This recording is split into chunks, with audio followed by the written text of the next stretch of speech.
Hello everybody, today is Thursday.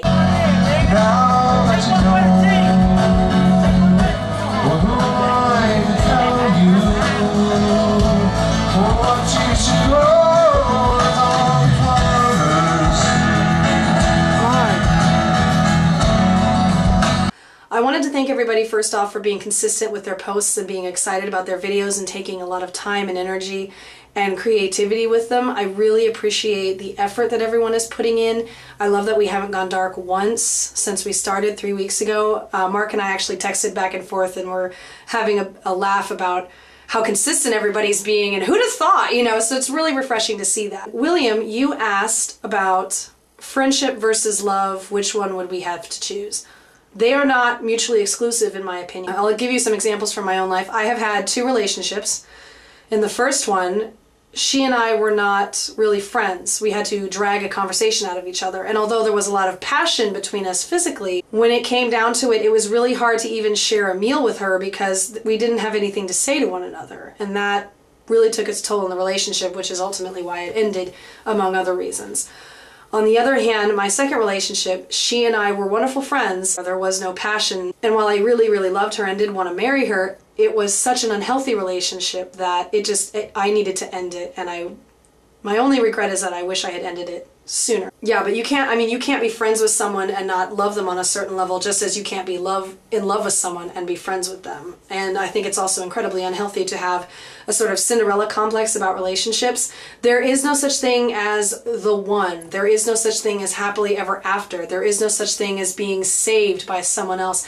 If you can't deal with your baggage and you can't deal with your stuff, then you have nothing to offer anybody else. And what's going to happen is your relationship is so doomed. And that's a huge burden to put on another person to sort of save you from your life. It's just remarkably unhealthy how many people, especially gay people that I see, who just want to find this perfect romantic person, but they're just a mess. They're just a total mess.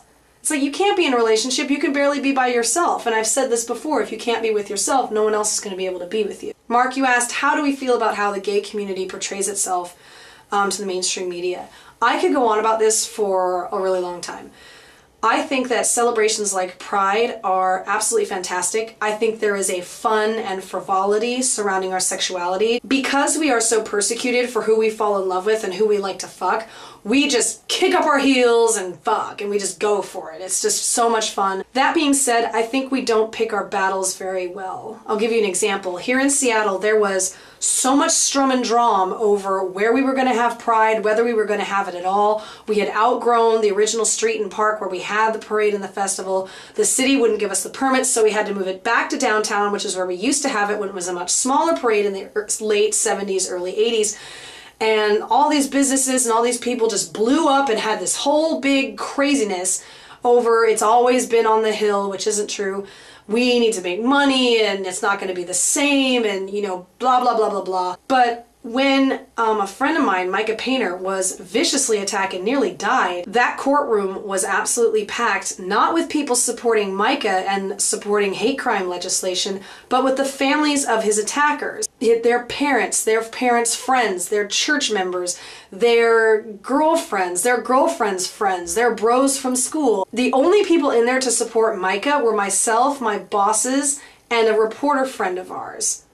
That was really it. I found it appalling that we made such a hullabaloo over Pride, and yet when it came to getting our basic human rights and defending each other, oh, forget that. And at best, oh, I'll be there in spirit. No, I think we need to really refocus, stop chewing up our leaders and spitting them out, stop looking to celebrities to carry our crusade for us. We need to realize that it's going to be on us to do the work. Sophia, you asked about sleep deprivation. I have quite a bit of this. I enjoy a cup of iced green tea in the morning. I take two green tea packets. I ice up some green tea, and it's really, really good.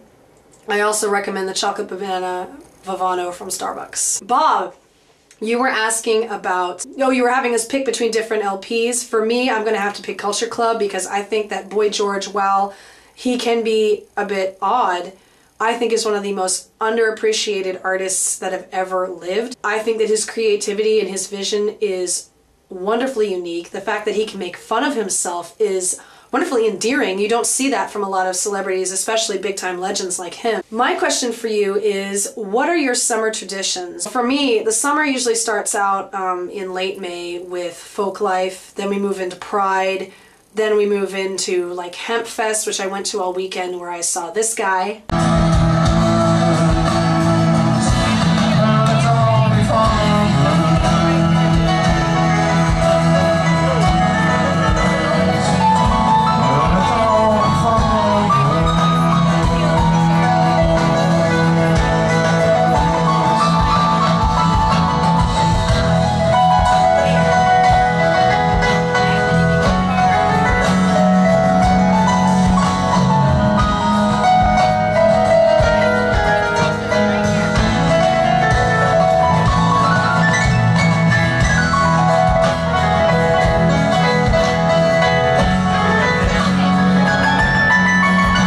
Call him Rainbow Guy. I think he's fantastic. Then we have coming up Bumbershoot, which I'm going to be doing a lot of voter registration at, as I did at Hempfest.